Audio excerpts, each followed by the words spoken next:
My brother pawned my kid's birthday present, left me $180, and expected me to fix it like always. Hi, I'm Mason, 39, and 2 weeks ago I blocked my entire family after my brother stole my son's birthday gift, and my mom said, "He has bills. You're doing fine." It wasn't the money. It was the message. My son Jace turned 15 last Friday. He's a quiet kid, the kind who'll pause a video game just to help carry groceries. And the only thing he wanted for his birthday, the thing he'd been saving links for since May, was a pair of signed sneakers. Not just any sneakers. Custom-signed Luka Doncic PEs. Pricey? Yes. But I planned ahead. Picked up extra plumbing shifts. Skipped a guy's weekend. Set a calendar reminder for the resale drop. And I got them. Box showed up 3 weeks before his birthday, and I didn't even open it. Tucked it in my closet with a post-it that said, "Do not touch," like I lived with toddlers instead of adults. The morning of Jace's birthday, I went to wrap them. But when I opened the closet, the box was gone. Gone. At first I thought maybe I'd moved it. Or maybe my ex had grabbed it when she dropped by to leave Jace's card. But deep down, I already knew. Because 2 nights earlier, my older brother Trevor had stopped by. He said he needed to borrow a charger, which was weird because we don't talk. I'd been trying to rebuild boundaries ever since he crashed my car last year and never paid me back. But I let him in. He was in my apartment maybe 20 minutes, chatting about crypto and how I probably don't get it because I'm a union guy. And then he left. And now the $1,800 birthday gift for my kid was gone. I stared at the empty shelf. Then I checked my email. There it was. A shipping confirmation from 3 weeks ago. Status, delivered. I checked my camera footage. I hadn't even thought to review it after Trevor's visit. At 10:42 p.m. that night, the feed showed him walking out of my place, phone in one hand, and the signature sneaker box in the other. I just stood there, blinking at the screen, while my son played PlayStation in the next room, completely unaware that the gift he'd dreamed about for 6 months had been pawned off for gas money and ego. That was the moment I knew. Trevor didn't just steal a gift. He stole a moment I had worked hard to give my son. And when I called my mom about it, she said, and I quote, "He's under a lot of pressure right now, Mason. Just give him time to replace them. You can't expect perfection. Besides, Jace doesn't need fancy shoes to know you love him." I didn't yell. I didn't argue. I just said, "I'll handle it." And I did. But not in the way she expected. I didn't scream. I didn't slam anything. I just sat at my kitchen table, phone in one hand, anger vibrating under my skin like a live wire. Jace was still in his room, gaming with his headset on, humming every once in a while like the happiest 15-year-old alive. He thought his birthday surprise was still coming. I couldn't let that change. I opened my laptop, searched resale sites, and let my stomach drop when I saw the price spike. Same shoes, same size, now going for $2,300 minimum. A $500 jump since I'd bought them. I refreshed the page 3 times like the number might magically drop. It didn't. I texted Trevor. Me. "Did you take Jace's shoes?" Read. No response. I texted again. Me. "I saw the camera footage. Just tell me the truth." He replied, like he was doing me a favor. "Trevor, chill. I didn't steal. I borrowed them. I needed to flip something quick. Rent's due, and my DoorDash app got flagged again. You can reorder them, right?" I stared at that message. Borrowed. Like he was going to bring them back after melting them into cash. Then came the kicker. "Trevor, bro, you're the stable one. You'll figure it out." There it was. The family motto. Mason will figure it out. Mason always figures it out. Mason's kid just got robbed by his own uncle. But hey, Mason's got a job. He'll handle it. I didn't respond. I drove straight to Trevor's apartment. Not to start a fight, but to see if by some miracle the box was still there. He wasn't home, but his roommate was. A guy named Jared, who opened the door in boxers and a hoodie and squinted at me like I was the tax man. "Trevor's not here," he mumbled. "You Mason?" "Yeah. He said you might come by." Then Jared held up an envelope. "He told me to give you this." Inside, $180. In cash, and a note on lined notebook paper that said, "This is all I could get. Sorry, man. Tell Jace happy birthday." I stared at Jared. He sold them. Pawn shop. On market. Said he'd buy him back later if he could. I didn't say anything else. I just walked back to my car, sat behind the wheel, and laughed. Not because it was funny, because it was absurd. I could see Jace's smile in my head. The one I'd been chasing with side gigs and skipped dinners. And now I had an envelope with $180 in it, like that was going to patch the crater left behind. I drove to the pawn shop anyway. Pulled up, asked for the manager, showed a photo of the sneakers. He recognized them immediately. Oh, those. Gone. Sold them this morning. Dude said he was a collector who just needed a quick flip. Weirdest part? He kept the birthday card that was in the box. I blinked. Wait, what? Yeah, he said. Card had this note inside. Said something like, "To Jace, proud of the man you're becoming. Love, Dad." The guy said, "I'm keeping this. Reminds me of my own dad." Then left. I stood there stunned. The man who bought my son's shoes kept the birthday card. Not the shoes. The card. That's when I realized. This wasn't about resale value anymore. This was about something else. Something bigger. That night, I didn't sleep. I sat on the couch with a bowl of dry cereal, watching Jace's bedroom door like it might burst open with the kind of teenage disappointment I wasn't ready to see. He still thought his birthday surprise was coming. He even made a joke before bed like, "You've been real secretive lately, Dad. You hiding a car in the closet or something?" I smiled and said, "Just trust me." God, that hurt. At 2:11 a.m., I did something I hadn't done in years. I called my dad. Now, my dad isn't a soft landing. He's an ex-Marine with a drywall voice and a permanent scowl, the kind of man who says things like, "You should have locked the damn closet," instead of, "I'm sorry that happened." But he answers. Always has. "Mason," he rasped. "You okay?" "Trevor stole Jace's gift," I said. No build-up. No cushion. The sneakers. I had them. He took them. Sold them. Silence. Then, Jesus Christ. I let it hang there. He left a note and $180 like that evens it out, I added. Another pause. Then the sound of Dad exhaling like he was trying to push a whole lifetime of regret through one breath. "He did that to a kid," he said. I nodded, even though he couldn't see me. "Yeah, on his birthday." "Your mother know?" "Oh, she knows," I said. "Told me Trevor's under pressure. Told me I can just buy new ones. Said Jace doesn't need sneakers to feel loved." Dad chuckled, but it wasn't amused. "Your mother always was good at editing reality. What would you do?" "Me," he said. "I'd go nuclear." There was something comforting about that. Permission from the grumpy, emotionally constipated general of our broken little battalion. I didn't say anything else. I just thanked him and hung up. And the next morning, I made a choice. Not out of rage. Out of love. I told Jace. Sat him down at the kitchen table and gave him the truth. "Hey, buddy. The gift I got you, it's not coming." He blinked. "What do you mean?" "I bought the shoes 3 weeks ago. Had them hidden in my closet. But someone took them." "Who?" "I didn't dodge." "Your uncle." Jace stared at me, his expression not angry but hollow. Like someone turned the volume down on the world. "Why would he do that?" he whispered. "Because he wanted money. And he thought you could absorb the loss better than he could." That's when Jace looked away. Not like he was upset, like he was ashamed. Like he had done something wrong. And that's when I felt the full weight of it. It wasn't just the shoes. It was what they represented. That someone in his life thought his joy was disposable. And someone else, me, was expected to swallow that truth quietly. Not this time. I told Jace we'd figure something else out. But I didn't say what, because I honestly didn't know. I just knew one thing. I wasn't letting him carry that weight alone. And that started with doing something I never do. Asking for help. I posted in a local sneakerhead Facebook group I sometimes lurked in. Just a quick story. No sob story, no drama. Just facts. Looking for a miracle here.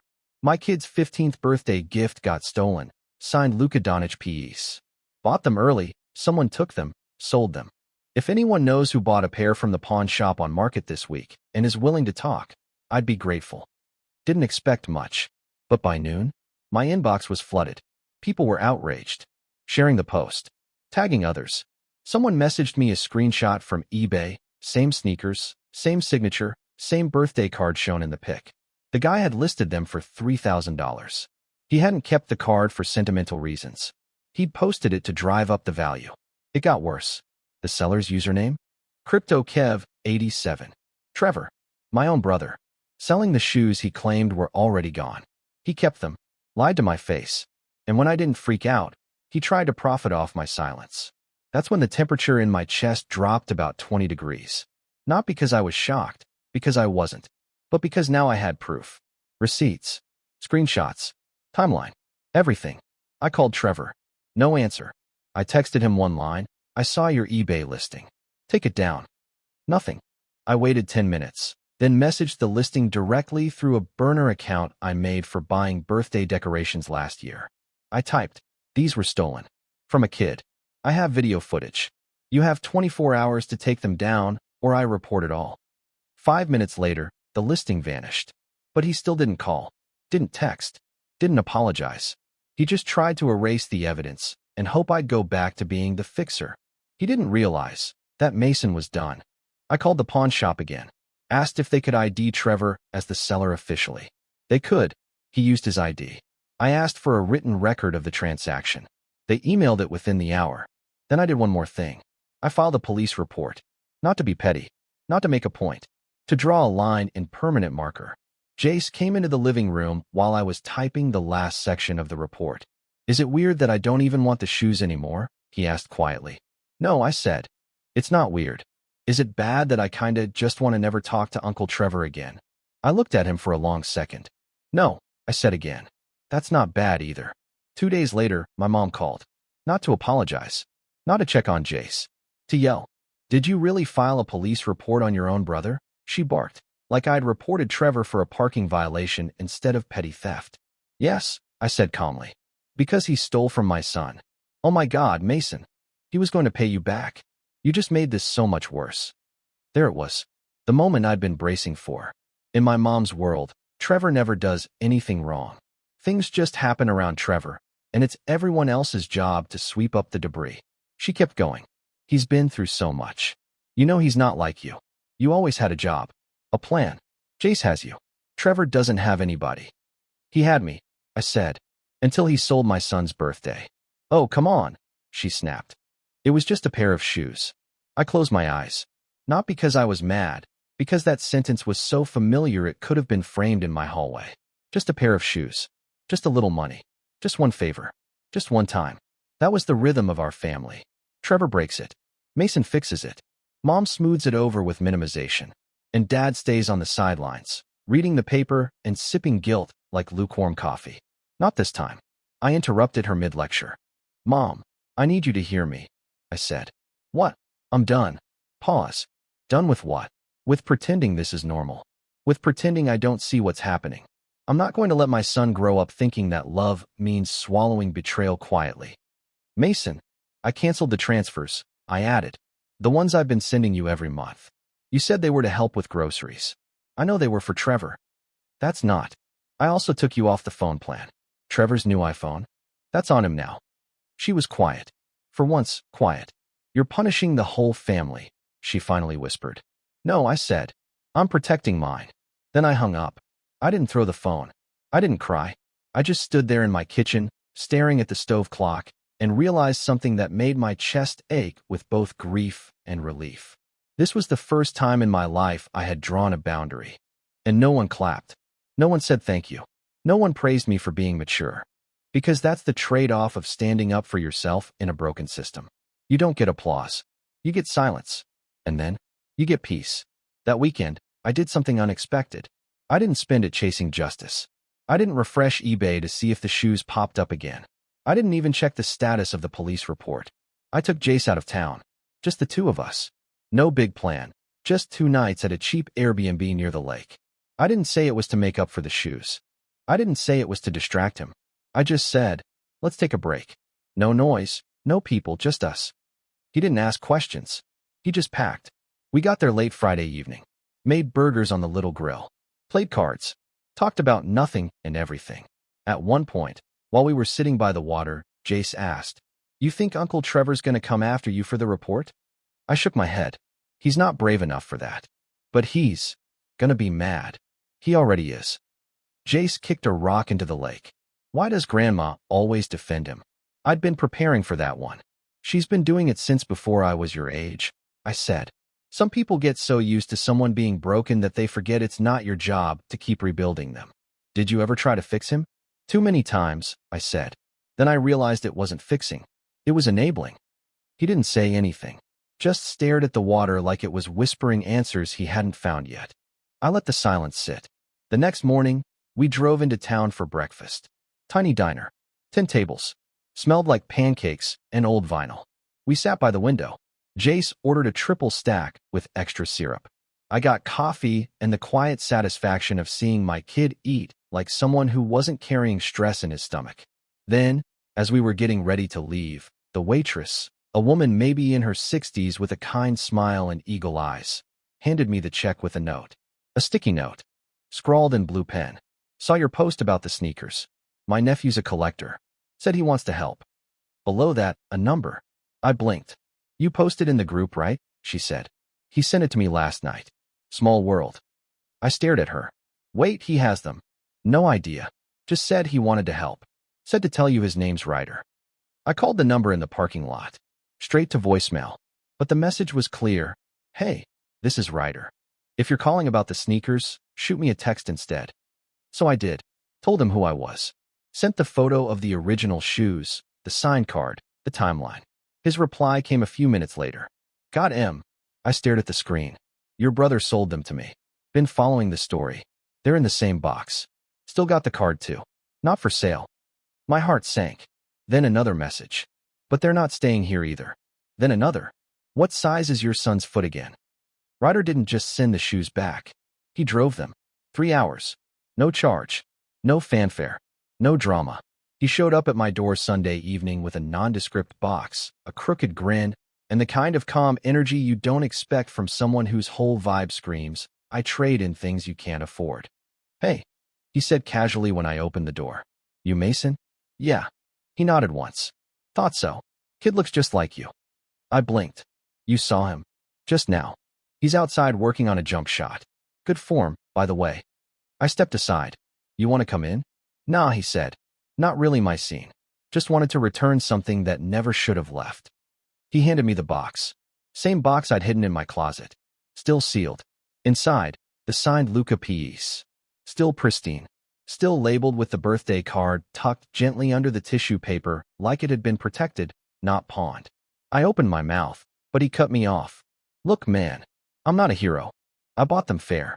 But when I saw the post and realized what they were, what he did, he shook his head. Nah, that's not how this works. I want to pay you, I said. He smiled. You already did. I stared. My dad pulled this kind of crap when I was a teenager, he said. Sold my drum set for poker money. I never played again. My stomach twisted. So, he continued, when I saw your story, felt familiar. Figured, maybe I could help the next kid keep his joy. I didn't say anything. What could I say? Tell Jace to wear M, Ryder added. Don't lock them in a closet. Let him get creased. That's what memories are for. Then he walked back to his car, a dented Corolla with a cracked bumper and a bumper sticker that said, Your ego is not your AMMO. I watched him pull away, the box still warm in my hands. Jace came back in 10 minutes later, sweaty, grinning, breathless. Who was that guy? He asked, grabbing a water bottle from the fridge. A delivery, I said. For you. He looked confused. I didn't order anything. You didn't have to. I set the box on the table and opened it. His breath caught. For a second, he just stood there, frozen. Then his hands, slightly trembling, reached out and lifted the shoes like they were glass. He read the card. Twice. Then looked at me with wide eyes. Dad. I nodded. They found their way back. He didn't cry. Not really. But he didn't need to. He just walked across the room and hugged me. Hard. Like he'd been carrying something heavy and finally got to set it down. That night, he didn't even take them off. Ate dinner in them. Brushed his teeth in them. Slept with them next to his bed. It wasn't about the shoes. It was what they meant. He'd been seen. He'd been valued. He'd been fought for. A week after Jace got his shoes back, my mom texted me again. Can we talk? I stared at it for a while. Then typed. Email works. She replied. That's not the same. Exactly. I didn't answer. The next morning, an email came in from her with the subject line. Family is complicated. She wrote 4 paragraphs. All emotion. No accountability. Phrases like, Trevor's not perfect, and you've always been the strong one, and I just want peace in the family. At the bottom, please let's not let this one situation destroy everything. I reread that line 3 times. One situation. As if this was a single isolated event and not the latest chapter in a family novel called Mason Fixes What Trevor Destroys. I didn't reply. Not because I was angry, because there was nothing left to say. Jace didn't bring Trevor up again. Not once. And when he got a text from Grandma 2 days later, he showed it to me without opening it. Do I have to answer? He asked. No, I said. You never have to respond to someone who treated you like a shortcut. He nodded and deleted it. There was no big final confrontation. No dramatic family dinner where we all yelled and cried and hugged it out. There was just space. Clean, quiet space. And in that space, Jace and I started new things. We picked one Saturday a month that was just ours. Could be anything. Flea market, pickup game, movie marathon. Didn't matter. What mattered was that it was untouchable. No one could take it, borrow it, sell it, or say it didn't matter. It mattered because we did. I still drive plumbing jobs. Still work overtime sometimes. Still clip coupons and chase discounts like they're treasure maps. But there's something different now. I'm not bleeding into a system that only values me when I'm absorbing damage. I'm building something. Something my son can stand on. Something that tells him, in case the world tries to lie to him again, that he is not disposable, his joy is not optional, and his worth isn't up for anybody's bargain. The shoes? They're dirty now. Creased. A little scuffed. He wore them to school, to a game, to a friend's party. He even let his best friend try them on once. I asked if he wanted to keep them in a box. No, he said. What's the point of having something awesome if you're scared to live in it? He's smarter than I was at his age. Maybe smarter than I am now. All I know is this. Family isn't who defends the person who hurt you. It's who shows up when you've been hurt. It's who returns the shoes. It's who writes the card. It's who never sells what matters most. And if that means our family is smaller now, good. Small things are easier to protect. The end.